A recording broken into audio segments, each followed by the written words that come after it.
What's going on, everybody? Today I've got another APA 8-ball league match of mine to share, and based on the feedback that I got from the last one, I'm pretty much going to stick to the same format. So I'm going to have a cue ball diagram up above to show you where I'm hitting at on the cue ball, and then provide you some live commentary as to what I must have been thinking about during the course of the match. Now, in this match, I'm playing up against a skill level 6, so this is going to be a race to 5-4, my 5 to their 4. So let's see how I can do. Okay, as I've explained in my previous match, during this session, I'm always trying to make the 8-ball on the break. And that is by hitting the ball that's in the second row, which happens to be the 15 ball on this rack. And then I'm putting bottom spin with a touch of right spin on the cue ball so that I can draw the cue ball over to the side rail and then have it come back and hit the rack again. So let's see how this first break will go.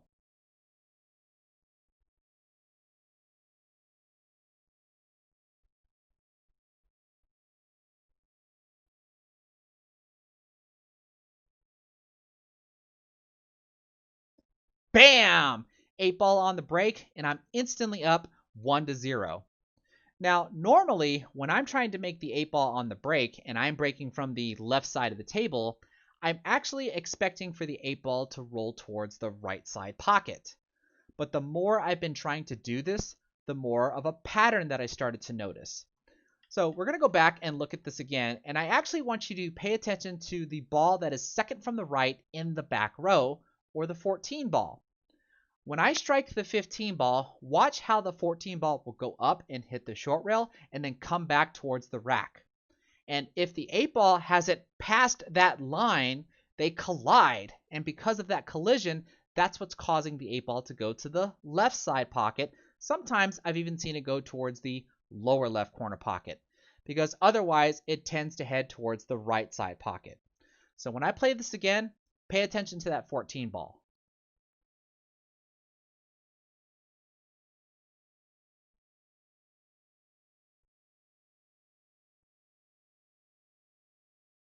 You see how the 14 ball hit the short rail, came back and hit the 8 ball towards the left?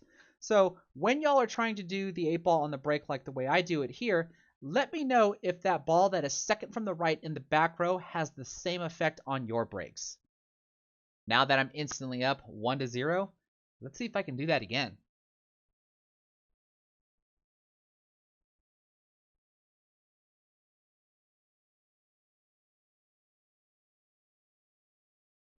Oh, I almost made the 8 ball in the left side pocket again, but this time it looks like it was the 1 ball that was to the right of the 8 ball on the rack, went over to the side rail and came back and knocked the 8 ball towards the left.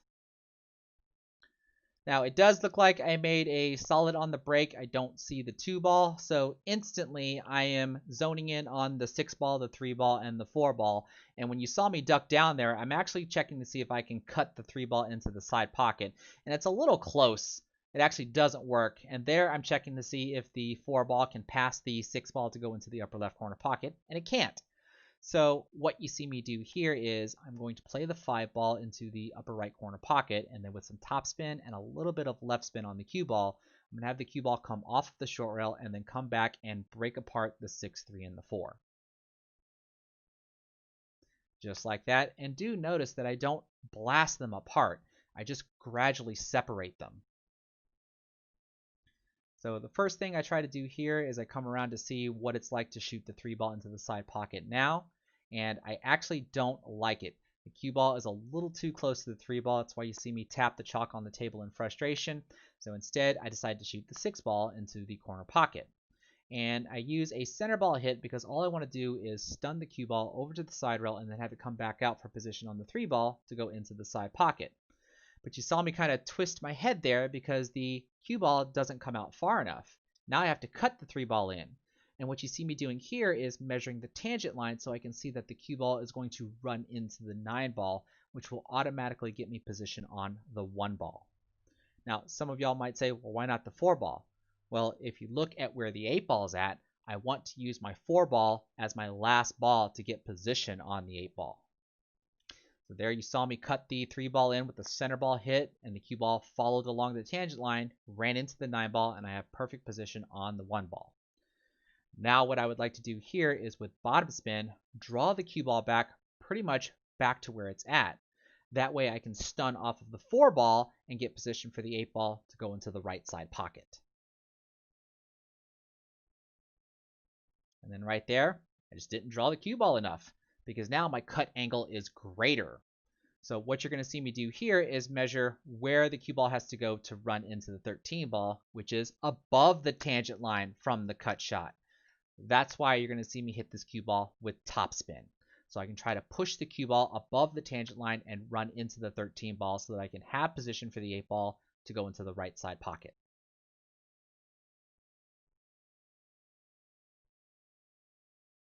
Pretty much just like that. Now, I would have liked to be straight in because I do have a cut angle. So what I'm concerned about is if I don't choose the correct speed, the cue ball is going to drift up towards the upper left corner pocket. And that's what you see me measuring there, so I can see where the cue ball naturally goes. So my first thought was to hit this ball with topspin and try to push the cue ball above the tangent line again. But then I started to second guess myself and thought that if I did shoot this shot, I'm still going to scratch and I would lose the game. So you're actually going to see me hesitate and stand back up. And then I change my mind and hit the cue ball with a little bit of bottom spin and try to pull the cue ball to the side rail past the side pocket because I certainly don't want to draw the cue ball into the side pocket.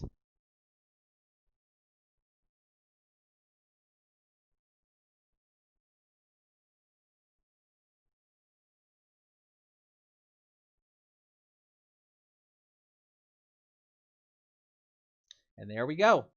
Started the game off with an 8 ball on the break and then a break and run on the second rack, putting me up 2-0. All right, going into rack 3 with 0 innings. Let's see what I can do this time.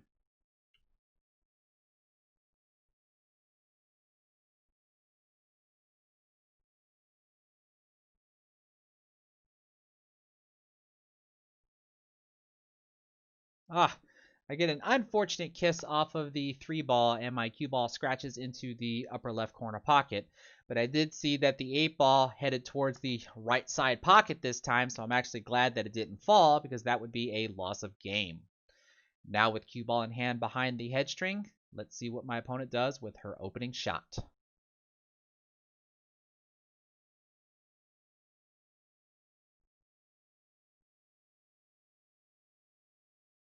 So she decides to play a mixed combination to claim stripes.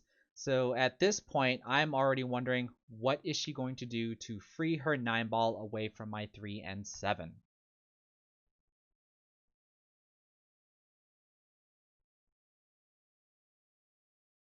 It looks like she's going to play the 15 ball into the lower left corner pocket. Cue ball follows up and bumps the 12 ball and I think blocks her 13 ball. Looks like she tried it anyway, but she clips the 12 ball, and that billiard causes her to overcut the 13 ball and miss the lower left corner pocket. Now that I'm back at the table, you can pretty much see that I don't really have an open shot anywhere, but then right here, I happen to notice that I can try to bank the 6 ball into the cross side pocket. So I'm going to measure up here to see where on the opposite side rail I have to get in order for it to bank in. And I try to hit this with some bottom right spin as I try to draw the cue ball to the short rail and have the right spin over to break apart my 3 and 7.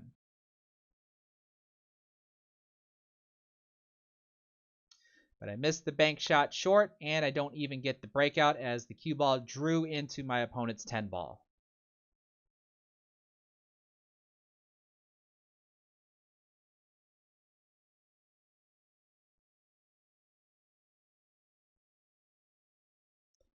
So it looks like she's aiming at the 13 ball. 13 ball goes into the lower left corner pocket. Now I'm really wondering, when is she going to address her 9 ball?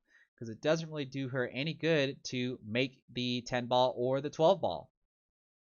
But she makes the 12 ball, cue ball bumps into the 1 ball. It doesn't look like she wanted that to happen because now she doesn't have a shot on the 10 ball, let alone she really doesn't have a shot on the 9 ball. So it looks like she tried to play safe with the 10 ball, but the 10 ball rolls away a little too far, and now I have a clear path for a 1-4 combination. So I try to play a stop shot here to hold position for the 6 ball to go into the right side pocket.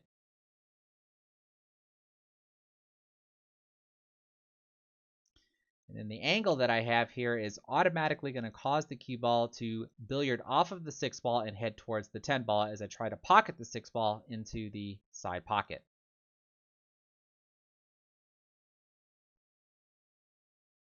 But I missed and undercut the ball. But I'm okay with this because I'm still wondering, what is my opponent going to do with her 9 ball?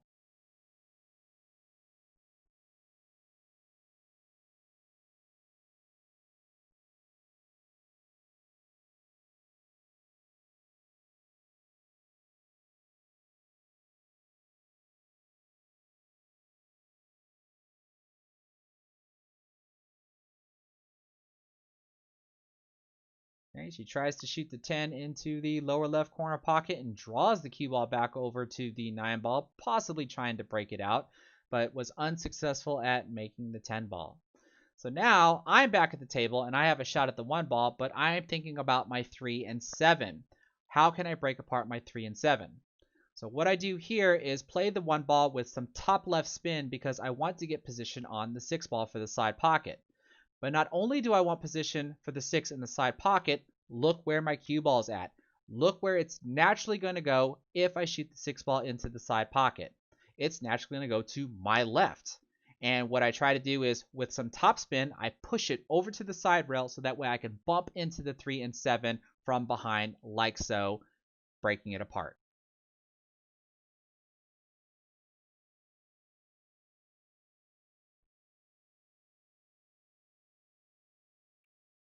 So now what I do there is I check and see what the cut angle would look like if I play a stop shot on the 3 ball so I can shoot the 7 ball into the lower right corner pocket.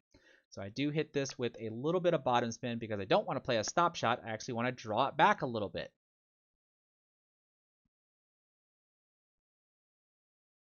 And now I do have an angle on this 7 ball, so my cue ball is naturally going to track towards the right side rail, and I would like for the cue ball to come off of the side rail so that way I can access the cue ball and possibly put some spins on it when I try to shoot the 5 ball.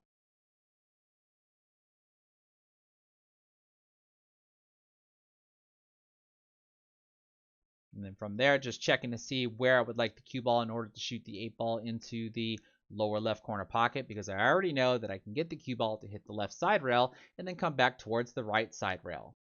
So I actually have a little bit of draw on the cue ball with a little bit of left spin as well. So I can try to bring the cue ball back over towards me. Pretty much like that. I would have liked to have gotten a little bit closer to the 8 ball. But I do try to shoot the 8 ball into the lower left corner pocket, and with draw, I just try to draw the cue ball over to the side rail just so I can avoid scratching.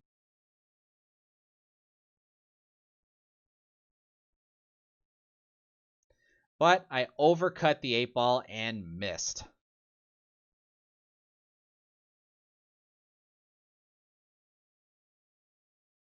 So you can see here that my opponent is pretty well set up for the 10 ball. The 9 ball is just sitting up there at the upper right corner pocket, so you can pretty much leave your cue ball anywhere on the table.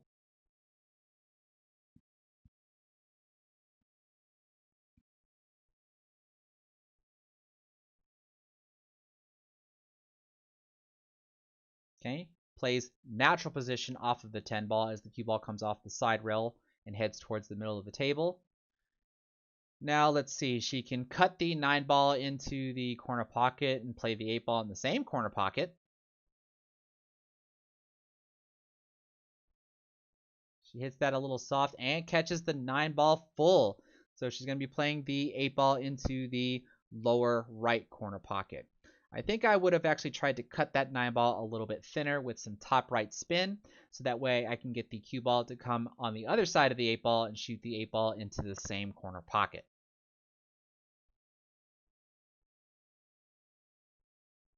But she makes a nice shot on the 8 ball and she's on the board 1-2.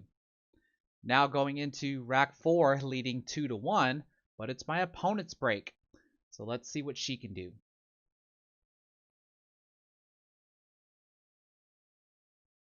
So it looks like she was trying to make the 8-ball on the break as well, contacting the ball that's in the second row. The 8-ball does at least move out of the rack as expected, but remains on the table. So it looks like she pocketed a stripe on the break, so I will be solids. She starts by cutting the 11 ball into the upper left corner pocket. The cue ball bumps into the 9 ball. I don't think she wanted the 9 ball to roll that far.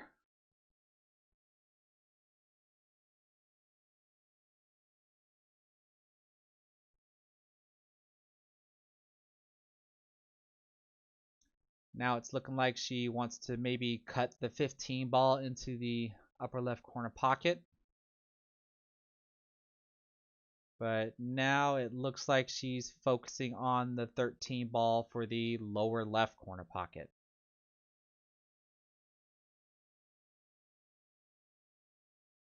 That is what she tries, and she undercuts it.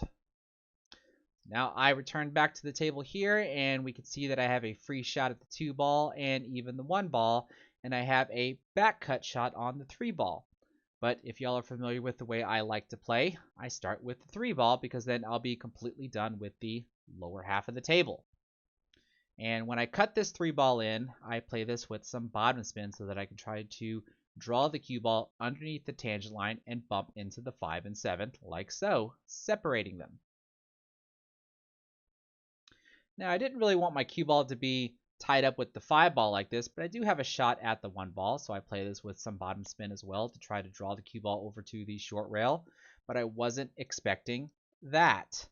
It didn't look like the cue ball drew far enough as I was expecting it to hit the short rail and then come back up for position on the 2 ball. Now that I'm stuck at this end of the table here, I end up looking at the 7-4 combination for the upper left corner pocket.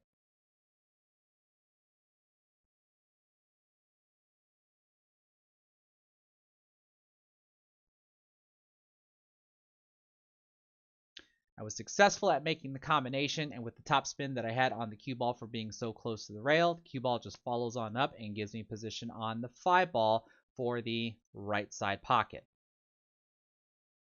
And what you see me doing there is checking to see if the 8 ball can go into the right side pocket, but it actually can't because I'm already starting to plan that far ahead to see where I'm going to play the 8 ball.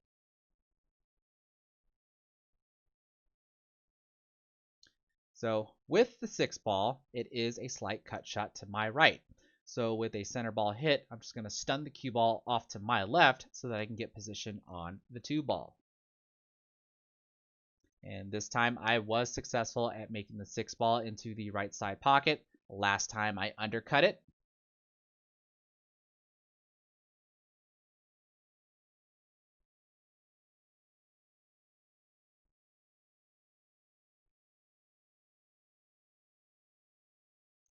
So now from here, I'm going to play the 2 ball into the upper right corner pocket. You can see it's pretty much a center ball hit as the cue ball will naturally come off of the side rail and back over for position on the 7 ball.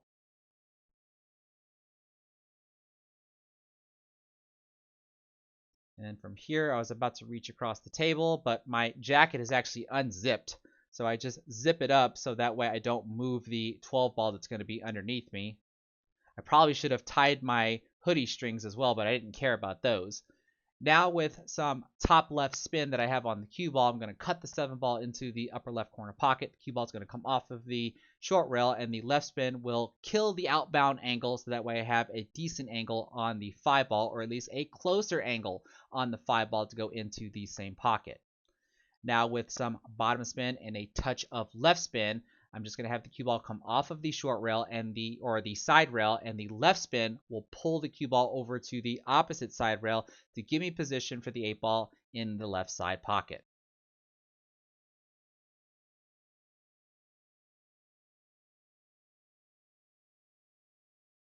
And I just play this shot with some top spin so that I can push the cue ball above the tangent line, avoiding the scratch into the lower left corner pocket.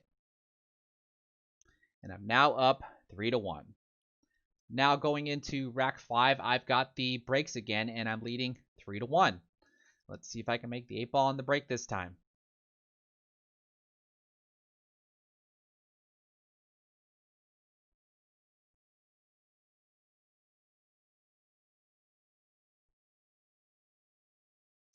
Eight ball was slowly making its way towards the right side pocket, but it didn't have enough momentum to go in, despite that my cue ball blocks it. It looks like I made a stripe and a solid on the break this time, so I have an open table, but I can already tell you that I do not like the layout of stripes, so I do choose solids. And what you see me doing right here is I'm just staring at that 2 ball, trying to figure out how I'm going to get the 2 ball away from all of those stripes.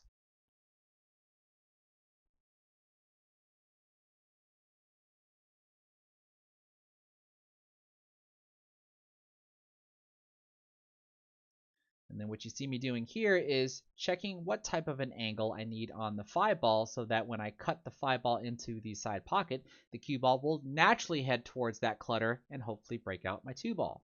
And that's why you see me staring at the 3 ball here, because I want to play the 3 ball into the lower left corner pocket. You just see me hesitate a couple of times because I was worried about hitting the cue ball too hard and losing the position that I want on the 5 ball. But I end up playing this with some topspin and a little bit of right spin, and I hit it with the correct amount of speed in order to get the position that I want. So you can see here I have a cut angle on the 5 ball where I'm going to cut it to my left, so therefore my cue ball automatically goes off to the right. And you saw where I want my cue ball to end up. I want to split apart the 2 from the 13 ball. So I play this with just a little bit of bottom spin because I want the cue ball to stun into the 5 ball and have no spin, travel along the tangent line, and break them apart like that. Just wasn't really expecting for the 13 ball to drop. It's not really that big of a deal, but I also wasn't expecting to be so close to the short rail when I was done, because now I don't really have a shot except for the 4 ball.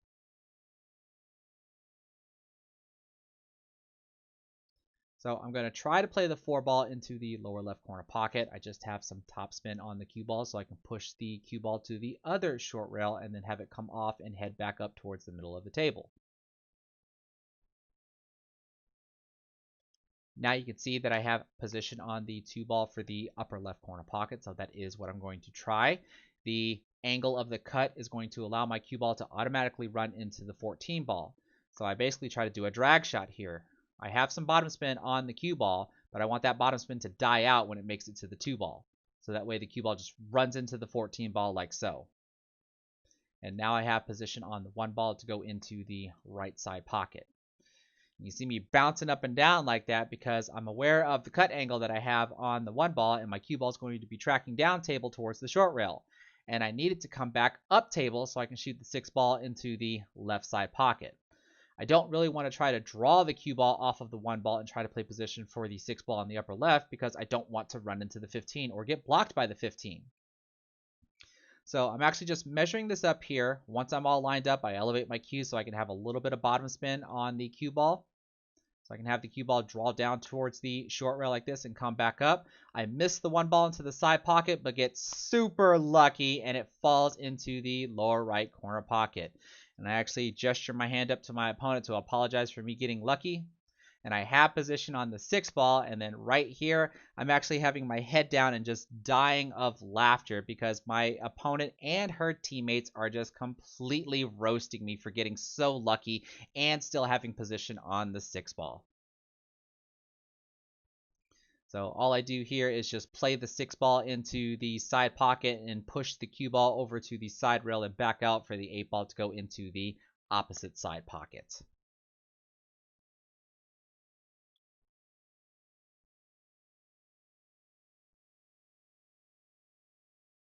And with that lucky 1 ball, I was able to break and run the 5th rack. Now going into rack 6, I am on the hill 4-1. Let's see if I can close it out with an 8 ball break.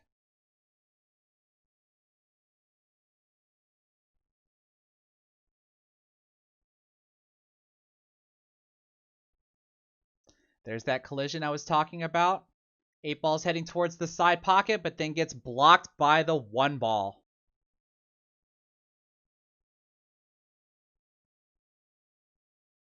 So it looks like I made a solid and a stripe again, so I have an open table. So you can see between the 4 ball, 2 ball, and the 12 ball, it doesn't really matter what set I choose here. I got to figure out how to break apart that clutter. So I will open a question up for this rack here. What set would y'all choose?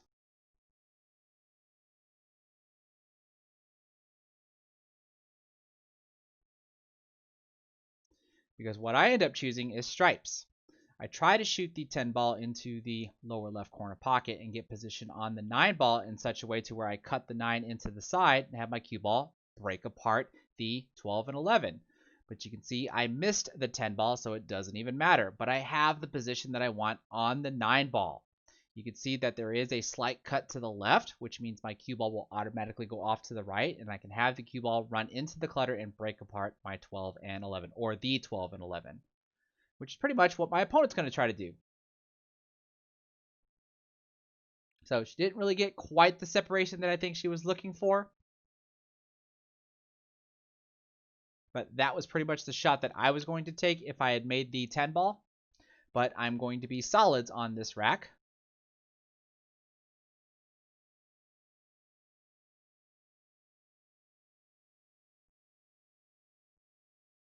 So it's looking like she's going to try to back cut the 12 ball. I think we got a little lucky there at making 10 ball. I think the 12 ball was the intended ball to go in.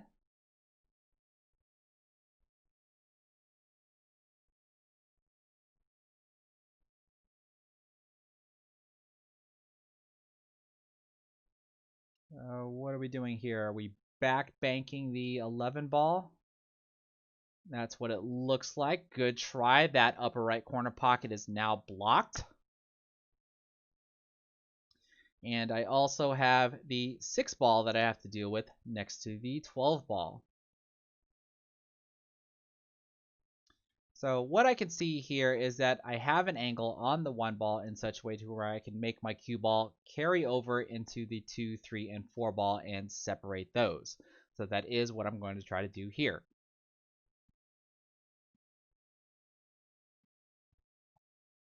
So you see, it looks like it's a little bit of a center ball hit and just going to have the cue ball stun off of the 1 ball right into the clutter. Pretty much like that.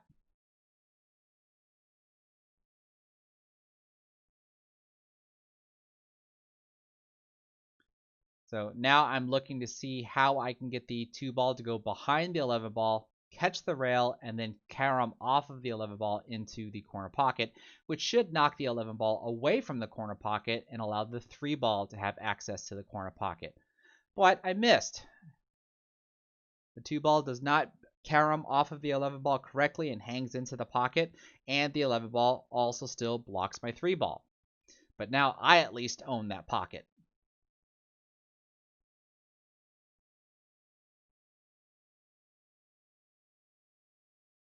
So now it looks like my opponent's going to try to shoot their 14 ball into the lower left corner pocket.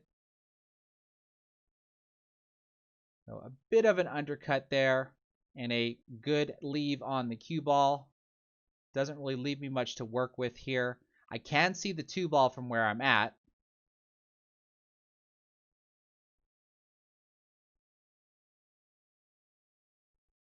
Still, I'm trying to think about my 6 ball.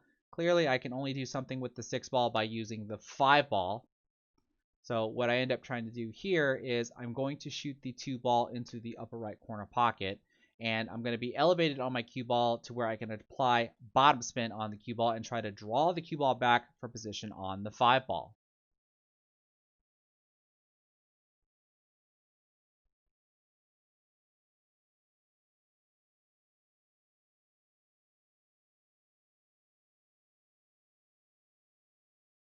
So there's the elevation that I was talking about as I'm aiming up for the 2 ball. I'm actually going to hit this really hard. I get a lucky kiss off of the 11 ball, but I have the position I want on the 5 ball, because you should be able to see that I'll be cutting the 5 ball to my left, which means my cue ball will automatically go off to my right, and I'm going to try to break apart my 6 ball from the 12 ball. So I think I have a little bit of topspin on this cue ball because the tangent line will actually cause me to miss the 6 ball. You can see I still almost missed the 6 ball because I wanted to catch the 6 ball on the right side from the camera angle, so that way I can push it into the 12 and move the 12 out of the way. Now I can't do anything with the 6 ball, so with the 3 ball here, I try to really stun the cue ball very hard off of the 3 ball so I can play the 4 ball into the same corner pocket, which is the upper right corner pocket. You see, I didn't even stun the cue ball enough. The cue ball runs into the 11 ball. I don't get position on the 4 ball, and I don't really have a shot on the 6 ball. Maybe a bank shot. I could even try to bank the 4 ball into the lower left corner pocket if I chose.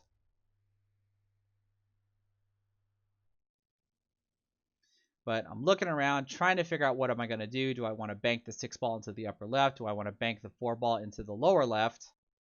And what I end up deciding to do is to kick the cue ball into the side rail and try to kick the 4 ball into the upper right corner pocket.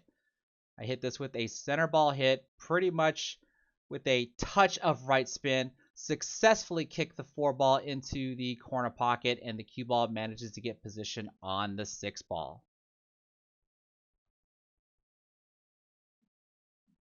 So now I'm just going to cut the 6 ball into the lower left corner pocket. I have some left spin on the cue ball, so when the cue ball comes off of the short rail, it'll just spin off to my left, get position for the 8 ball to go into the lower right corner pocket.